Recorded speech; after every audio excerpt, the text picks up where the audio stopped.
2002, Afrobarometer conducted a study on Ugandans' perception towards political parties. 42% of the population believed and were very enthusiastic about the return of political party, of the multi-party democracy in Uganda. 20 years down the road, another study was conducted. And a surprising figure, 77% of the population still believe in political parties. And they believe that it is one of the vehicles to democracy. However, the same study shows 72% of the 77 believe that political parties are a big vehicle to electoral violence. I don't have the answer to that, but we need to ask ourselves why. If the same people that believe in us, they again believe that we are the vehicle to electoral violence, then that's a very big question to reflect at such a time. We are a peace-building mechanism because we are working towards peace. And our strategy is what we call a rapid response strategy. It aims at neutralizing incidents of conflict, stopping them from turning into violence. And in all the countries in Africa where we have this situation room, we have actually succeeded in preventing conflicts that have potential to be violent. Maybe even if we receive, like in Uganda, last year we received, I think 1,250, something like that, incidents reported, and 3/4 of those were prevented from becoming violent. In order to do that, we work with the Electoral Commission, we work with the police, we work with the army, and predominantly with the youth groups that we mobilize as we prepare for elections. So that when we receive the incident, we go to the stakeholder that's responsible for addressing that. And it has worked because those stakeholders also have, in what we call our physical situation room during elections, we have intervention desks where the police, the army, the youth are represented, and the Electoral Commission have a representative sitting with us as the Women's Situation Room. In this meeting, I just need to implore you to hint on the direct problems that this country is facing. Why are we facing all these challenges? Let us go back to the drawing board. So I want to thank the organizers of this forum, that for the first time in 30 years, we have made as Secretary Generals of parties. This is very, very important, by the way. Then secondly, we are not here together, much as we are all, Secretary Generals. There are those ones who are surviving on the resources of the country, and those ones who are completely not getting anything. And this context of today, how do you compete with somebody who is getting 25 billion and you are getting completely nothing?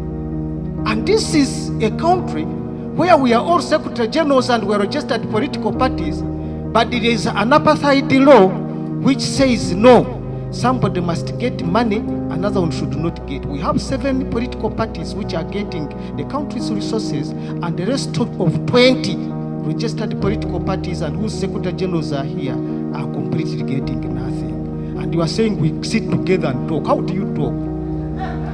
You let us be realistic. You can't talk. Now look at where we are going now. This is August. September is nomination for presidential. The Electoral Commission is meandering around, circumnavigating around issues.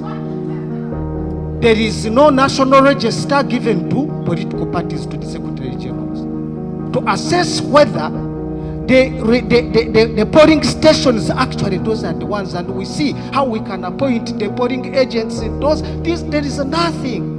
On top of that, we are not yet even allowed to go and collect signatures.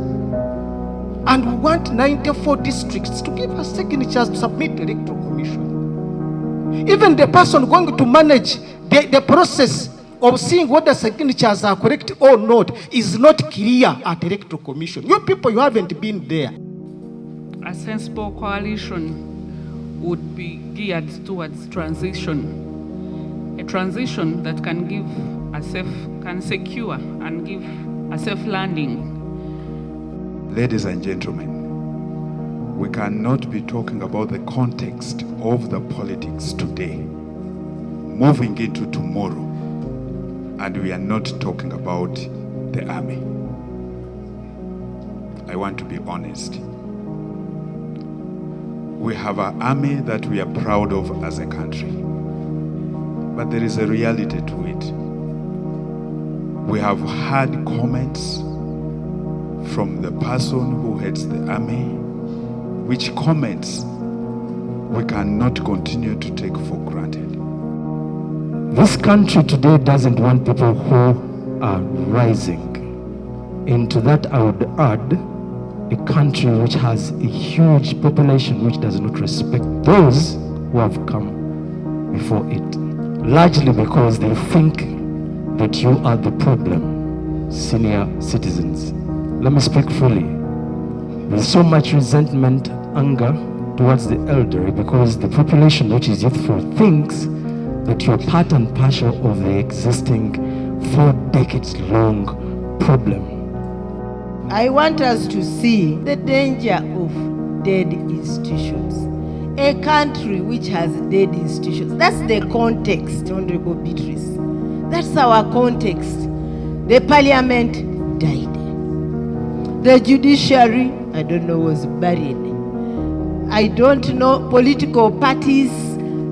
We are here as political parties, but really, that we are the alternative government for tomorrow morning, let's be honest, is just something else. So as long as all those institutions are dead, let me paint a picture. Disaster awaits this nation. Because you don't have political parties that are strong, you don't have institutions that will play the backstopping, gap-stopping measures. So who is going to hold this country together the following day? Who? It's not civil society. It is not the church. It is not the religious. Those ones are running after cards. And no cultural leader can hold Uganda together. So we are in a dire crisis.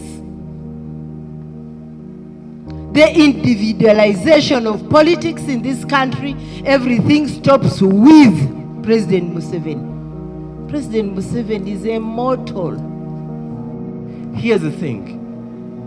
The policy today encourages alcoholism, to come back to Tom, at a policy framework level. That is why recently those little alcohol packagings, circuits, omusolo gwasalibwa, they are very, very cheap. The policy on betting is very, very favorable to the companies that are opening up those betting houses. What am I saying? That all these that we are talking about today, they are not bugs in the system. They are features of the system. So then, I want to draw your attention, this meeting, dear SGs, to the urgent need of today to address whatever we are speaking to here towards the youthful population, both at the policy framework level and to our own regulations and rules within our own political parties.